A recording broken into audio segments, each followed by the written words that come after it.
Hey everyone, welcome to our first episode of 2025 as we're going to dive deep into a whole array of different things this year. We're looking at a ton of different topics I'm going to bring to the table. Some will be pediatric focus, some are going to be prenatal focus, some are going to be fertility, and then we're going to get into some longevity, brain optimization, and a lot of the health, neurohacking, biohacking, metabolic health, and a lot of other things. And then, of course, what you want to hear from. What do you want to learn more about? What do you want to hear that from experience and so forth that we can help you in that process? That's our journey and our goal for 2025. And we're really looking forward to serving you in that way and so much more. Before we get into today's episode, I do want to share with you that we do have an upcoming workshop on January 30th. I think about that for a second. We'll be going over, I surveyed a ton of my patients. We went on social media and did this too to see what programs you'd be interested in. In the first quarter, we're looking to launch something. And a lot of people are interested in brain optimization. I really was hoping for longevity. Didn't happen. That's okay. We're going to get into brain optimization, and I'm going to share in this workshop for you of how you can do that for you, your life, and your family. This is everything that help, not about disease prevention and things like that, although we'll help with that. It's how to get your brain to be more vital, to have more longevity, and to be more vibrant. And we're talking mental acuity, mental clarity, memory, all these different things that will help enhance you in your life and so much more. So in the show notes, I have the registration link. All you have to do is click on it, register. We're going live with it on the 30th at 6 o'clock p.m. Eastern time. But if you do sign up and you can't make that live, do not worry. You'll have it on demand for at least a week to dive into the content. And for those that register within that for the workshop, you'll get you'll get early access to our new program that we're coming out about how to maximize your brain optimization. It's going to be an online class. And for those who sign up for the workshop, if you end up doing the program, you'll get a nice discount for it also. So a little incentive there. So I wanted to share that with you. But today's topic is going to be something that has come up in conversation. I've had a couple patients one patient specifically who was experiencing this. And I know there could be a lot of fear around this in pregnancy. So whether you're pregnant, thinking about becoming pregnant, this episode is going to be more tailored to you, or for someone you may know who's pregnant. This is really going to hit into this. But the topic of today is all about breech presentations in pregnancy, and what are your options? Like, what do you really have when it comes to breech, and when is it to become a concern, and so much more? Because being a pediatric chiropractor, but also Webster certified, advanced Webster, I do all these different protocols and other things added into the mix through my experience for the last 8 years. It's one of those things where a lot of times people think we chiropractors flip babies, but we don't, and we're gonna break down that myth and so much more. So I want to just break down a little bit to you guys about what really is, the different breech positions, just so you kind of understand what it is. What are maybe some of the causes? We'll get into just a little bit of that, of what may be showing up. I'll tell you the main one I see all the time, and then what are things that we can do? What are processes that you can take action on to really be a big game changer for you, to know that you are minimizing that as much as possible. So we have, the three main common ones are frank breech. It's when the baby's bottom is basically looking like it's down and the legs are extended upwards. Okay, so it's kind of like this kind of if you're looking on the video, it's almost like a V shape, and the butt is at the bottom of there. You have a complete breech when the baby bottom is down and the legs are folded up at the knees, so they're bent up. And then we have a footling breech when it's the foot, one or two of them, is facing down in that process. There's also transverse breech and other ones too, where they lay full flat on there. But there's, like I said, there's more variables to this, but I'm just trying to share some of the basics. And so they're different representations, and they all mean different things. For me as a chiropractor, they mean totally different things of what I need to look for, what I need to address when it comes to that. So, but some of the times, some of these things can be where babies may have just less space to move, and sometimes that can be happen based on mom's torso. So there's an organic thing that can happen, that it could be either mom, where she just doesn't have a lot of room to where baby can go. Sometimes it's multiple pregnancies. We'll see this in twins or women who have, this is a rare occasion, very, very rare. I think I was researching this. It's like 0.3%. We have two uteruses. But sometimes with twins, it'll happen. You'll have one baby up and one baby down, right? So head up and head down. And it might make room for that to, it just kind of may show up. Sometimes it can also be how the uterine is shaped, the structure of it. Sometimes they can have different angles. Maybe it's not the way perfectly as it needs to be. So again, I'm speaking more on the organic side of things. It could be a placenta issue, amniotic fluid levels, right? Because the more fluid, the more they can move. Less fluid, it's maybe a little harder to get them to move around. And sometimes even short umbilical cords can also play a role in that, where the umbilical cord's too short, and maybe, and depending on where the placenta is positioned, it can interfere with those kind of things. So there is an organic side to it. I just want to share. That's why some of the times we'll see maybe a breech that may happen. But one thing I do really want to really focus on though too is it can also relate to where we look at things like I'm going blank here for a second. I was thinking about pelvic in my head, and I'm like, wait a minute, pelvic is definitely one I need to bring up. But we can, it's looking different variables that can come in that, and it's organically. So I know in my experience, I have about when babies are breached, and I'll share what we do as a chiropractor, but it's one of those things where about 90-ish%, 95% of the time, we'll get the baby to get into an optimal position. But the thing I wanted to mention, here's what it is I always educate and share with moms that baby's always going to go where it needs to go. Like they're smart, they're intelligent, and they're in a position because they need to be there. It's optimal for them. So I think sometimes we want to think that this is where it needs to be. And it's like, no, baby needs to be where they are. And I always tell people, if you don't believe me, just go talk to a midwife who's been around for at least 3 to 5 years.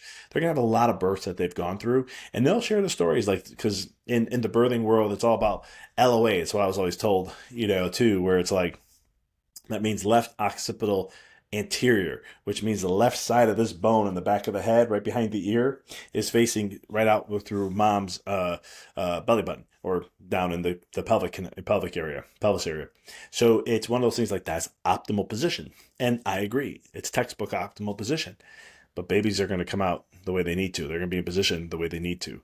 So I always want to say and emphasize that as much as I can. But there's other things too, like if you had a breech before, there's a chance you may have it again. Again, there's organic factors that just may play a role, like mom's torso. Sometimes it's mom's maternal health and things like that.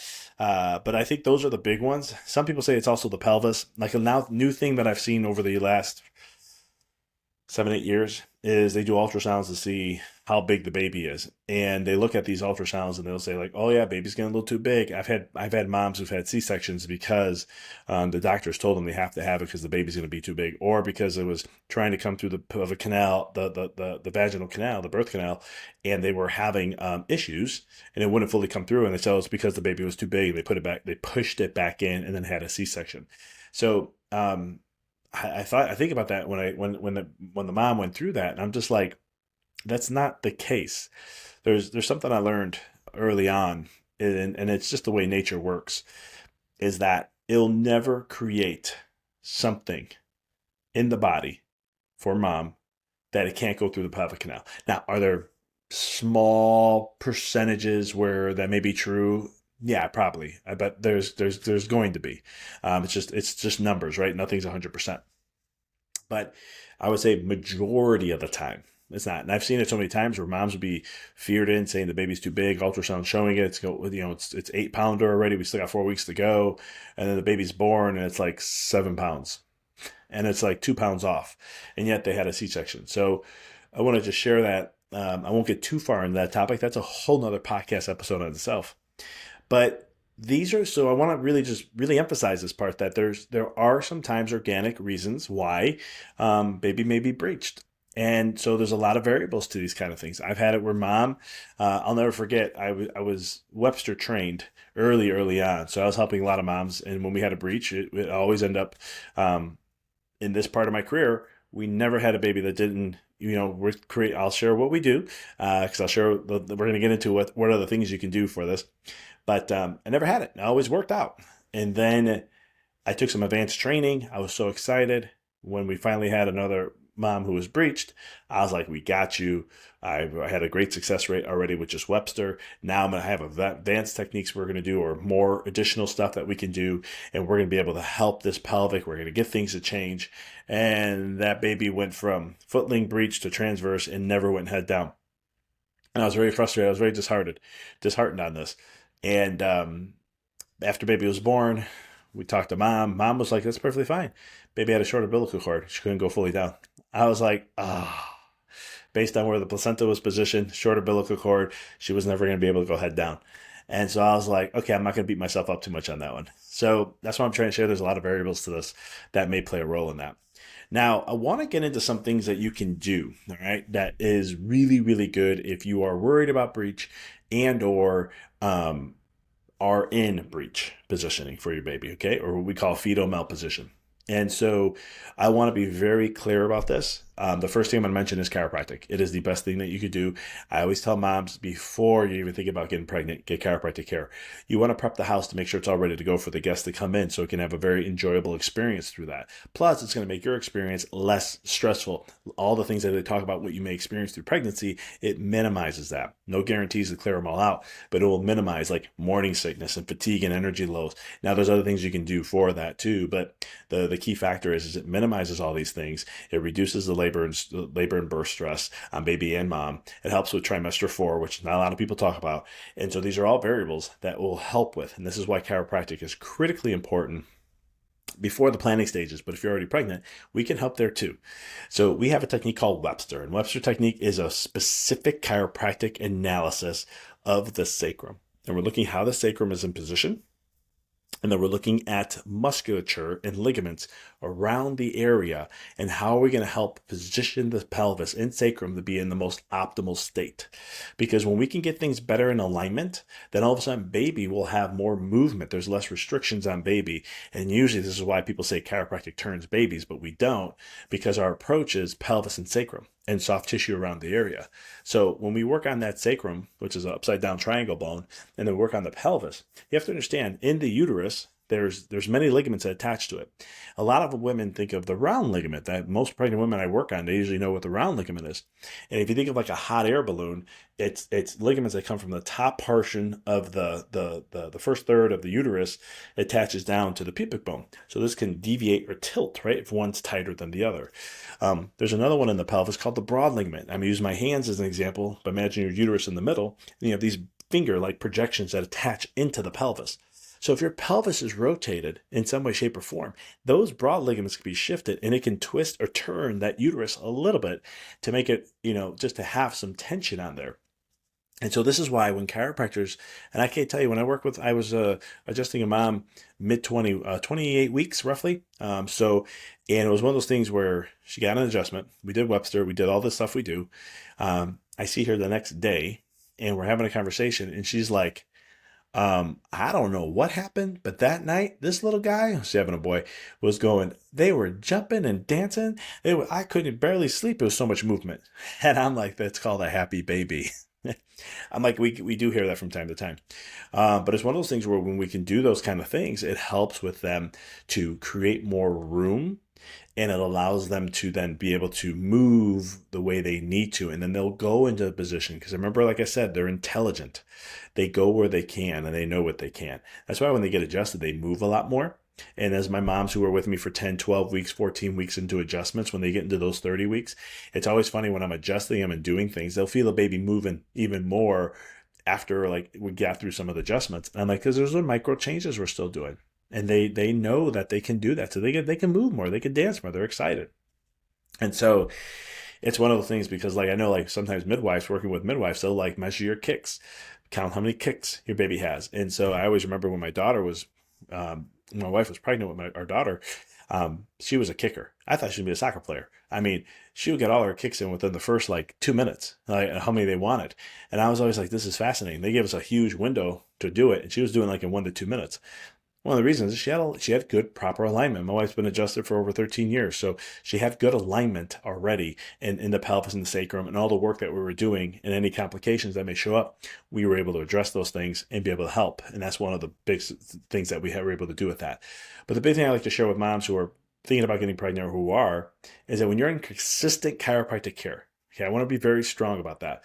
Consistent chiropractic care. That's at least, depending on what your situation is. If you've never been to a chiropractor and you're 20-something weeks pregnant, 25 weeks, or even 30, you're going to be seeing a chiropractor in our world, in my office, is at least 3 times a week. Because there's so much conditional stuff that we have to work through. And our whole goal is to give you the best optimal outcome as possible.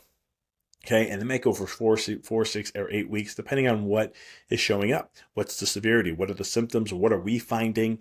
What are the scores that we see? So that plays a role, but you got to be consistent with this stuff in order to get those results. The research shows if you go under chiropractic care, you're going to have less stress on baby and you, because labor time is much less. It's about averages around 40-something% less labor time compared to those who don't get chiropractic care during pregnancy.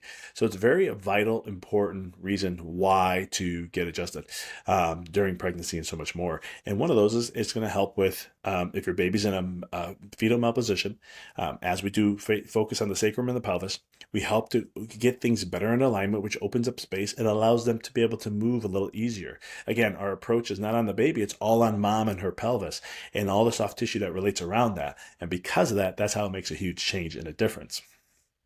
There's a lot of things that you can do when it comes to exercises. So we share a ton of things with our moms, depending on, we have like 8 or 9 different things that we look at based on their pregnancy, what their goals are, what they want to achieve, what did they have in the past, if they have had multiples already. And we do this because of specific things that are going on and how we want to address it. So when we look at things like prenatal exercises, which is the second thing I want to share with you, and they're great. One of the ones that I highly recommend for Breech is forward leaning inversions. Okay, we call them FLIs. They are great. They help with baby. They allow it to give room. You lean forward, right? They're standing up, right? So it allows them, when you lean forward, it allows for the space to open up. Again, what we're doing is we're not trying to flip a baby in the sense of like we're working on the baby. No, we're working on mom, and we're just trying to create an environment to allow baby to do that. So we recommend things like that and pelvic tilts, which helps with alignment of the pelvis a little bit after getting adjusted and stuff. And it also helps with strengthening the muscles. And there's a whole website called spinningbabies.com. Okay. There is a ton of stuff that they have on their website. They're very informative. A lot of the stuff that we use for exercises for moms in various situations, we have taken from Spinning Babies, and we've created our own to use that to educate our moms, soon moms to be, of what they can do and how they can empower themselves through their pregnancy and so much more. So I want to really clarify on that because it's really huge to help in that process. So we have chiropractic care. We have specific exercises. Forward leaning inversions is one of my favorites in that process. The next one that can happen is acupuncture is huge. Acupuncture can help in a lot of different ways, but one of the ways that, and acupuncture for me, just from a professional standpoint, I do have referral networks of who I work with who are acupuncturists who can help in this process. For me as a chiropractor, I usually wait until 36, 37 weeks. And depending on the situation, I shouldn't say I have a standard because it varies on each individual who I'm working with, but acupuncture, what it can do is it can hyper focus on changing the tone, the uterine tone of the uterus. So it can help it relax, it can help it to shift, and that then in result can help baby shift. So chiropractic does that wonderfully. That's why one of the things I have a workshop, if you want, I'll put it in the show notes. I share it called the 3 Ps of what chiropractic affects. And the first one's power. And the power is the electricity. It is the nerves that control the uterus. And why is that critically important? I break it all down in that workshop, so I won't share it here. But I'm just sharing that with the chiropractic. It helps to allow for uterine relaxation a little bit more so that it can expand better, not having so much tension on it. Because if you have tension on the nervous system, you're having tension on soft tissue and muscles. It's just the laws of the body. But what's nice is too with acupuncture, it adds to the mix and it helps shift it a little faster. So like I will refer to acupuncturists in a lot of different reasons or specific reasons or why, like plantar fasciitis. I always tell patients, like, you want to get to the root cause? Well, chiropractic is going to do that. If you want to get to the root cause, but also get out of the pain and shift that as fast as you like, do acupuncture. Because what I've seen in my practice of years of when I have people with plantar fasciitis and it's pretty severe, I'll say go to an acupuncturist and see me at the same time, and they're gonna work on getting that down because they'll get results like this, and then getting the pain down, and then I can come in and shift the pelvis and everything else that's related with the neurology that caused it in the first place. So that's where the acupuncture will help tremendously for uterine tone and so much more. There are other things out there. I could mention a long list of them. Pelvic floor therapist is great too. Someone who is specialized in there. I do have a referral network of a couple that I refer to. So if you're interested, if you're somewhere in the Knoxville area, I can definitely refer you to somebody. But it's one of the things, the pelvic floor is great because a lot of women nowadays have more of a tight pelvic floor. You have to think about it this way. We're more stressed as a civilization. We're overstimulated. Okay, so our nervous systems are really worn down. They're overwhelmed in a lot, and a lot of women and men too. It's just humans in general, even kiddos, newborns. I'm seeing this. They're stuck in what I call a gas pedal state or stress sympathetic, or what's called sympathetic dominance, and so it's hard for soft tissue to relax. Okay. 90% of the pelvic floor is controlled by the autonomic nervous system. This is a nervous system you cannot control. You can have some influences on it, but it's one of those things that this plays a role in this. So so this is why chiropractic plays a huge role. This is why acupuncture can help because it'll stimulate the parasympathetic, will change the uterine tone. Pelvic floor specialists, you get that 10%, right? But sometimes you need that 10% to work those muscle tissue, to help shift it and change it because it's been so chronically conditioned, neurologically speaking, to be tight and have tension in there. And so then all of a sudden it just builds up a conditioning. And even though the nervous system's coming in and trying to say, hey, relax, there is some muscle memory in there that we have to break down. And that's where a beautiful pelvic floor specialist can come in and teach you stuff. They can do specific things for you, certain exercises and so forth to help in that process. Okay. The last one I want to share with you is going to be maybe a little out there for some, but it's breath work. It's breathing, deep diaphragmatic breathing. Okay. This helps on the pelvic floor side. This also helps with just calming your mind. Because a lot of times when you hear about baby being breech, it can throw a lot of fears in there. Society kind of, I shouldn't say society. In the medical world, if a baby's breached, usually that's going to lead to C-sections. Some hospitals are more lenient. They'll wait. They'll try to do other metrics like external. They'll try to ECVs. They'll try to turn the baby forcefully, and that's just that's a lot of pressure on baby and mom. A lot of mom's going to have a bruising, extreme soreness, and there's complications with that potentially. And so it's one of those things where there are other things that may happen. So when you have a fearful mind or you're a worrying mind, that creates tension within the body. And it stimulates that sympathetic nervous system. The key is using the breath to calm and try to break the pattern, neurologically speaking, through your breath. Your breath can influence your autonomic nervous system, and it can help stimulate more of that brake pedal, that rest, relax, growth development, self-healing, self-regulating. And so it allows for that to just shift the pattern of what you've been seeing and give you the hope and opportunity to get more of that tissue to relax. And then that relaxation, which also is going to help baby because they pick up on this energy too, is allow them to potentially create some room and allow them to get into more of an optimal position. Okay. So sometimes people ask like, hey doc, when do I need to see professional help? Well, first chiropractor before you're even thinking about having a baby. Okay. That's just, you want the house to be prepared, right? If not, the moment you know that I would get, again, before you're going to chiropractic speaking, it's before or the moment you know you're pregnant or any time in between that, but you want it the sooner the better. Okay. The other aspect is to seek other professional help will be when, as you're getting into that third trimester, this is where we start to run out of room, right? So, because things start to expand. The third trimester is the growth aspect. That's when the relaxin hormone really starts to focus on joints and ligaments in the sense of from the bone structures to start expanding and so forth. And so this is where you're going to, as we get further along and later in that third trimester, there's less room that's going to be because the baby's growing so much. So there is less room. They still can turn, but there's just less room. And so you want to get, as I would say, if you know it's early 30 weeks is great, I think is a great input there. For me, I work with, like I said, I've had moms who've had breech at 31, 35, 37. We worked at 38.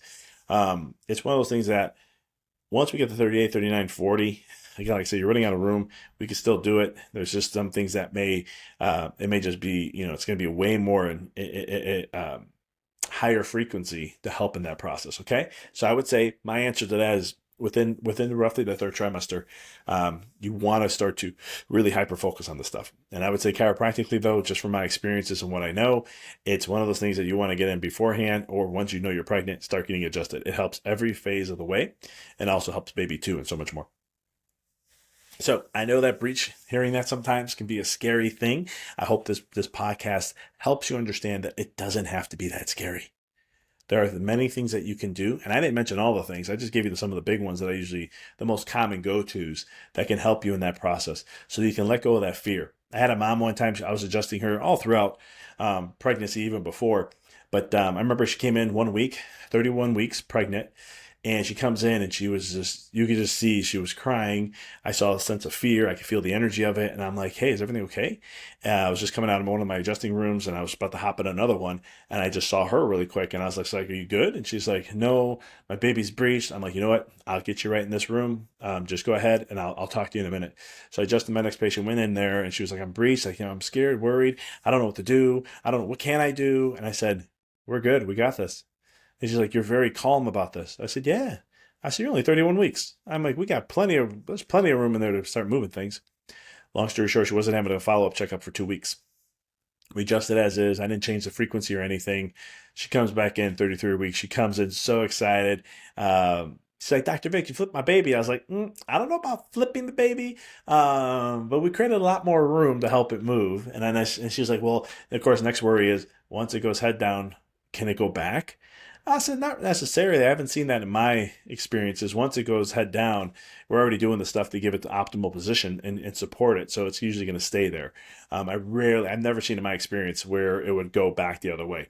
So she was very excited about that 3.5 hour pregnancy. She was very happy for that too, by the way. And she was just like, this was the smoothest thing ever, the fastest recovery ever, and so much more. And it was her second baby. So she was just like, I'm so blown away by this. It's just crazy. More moms need to know about it. And so I have many more stories like that. I just had a mom who literally was breached at 35, 36 weeks. She's been under my care since 21 weeks. And she was getting a little bit, 35, 36. And I said, we got this still. We got a few more weeks. We're good. Found out this week that baby is head down.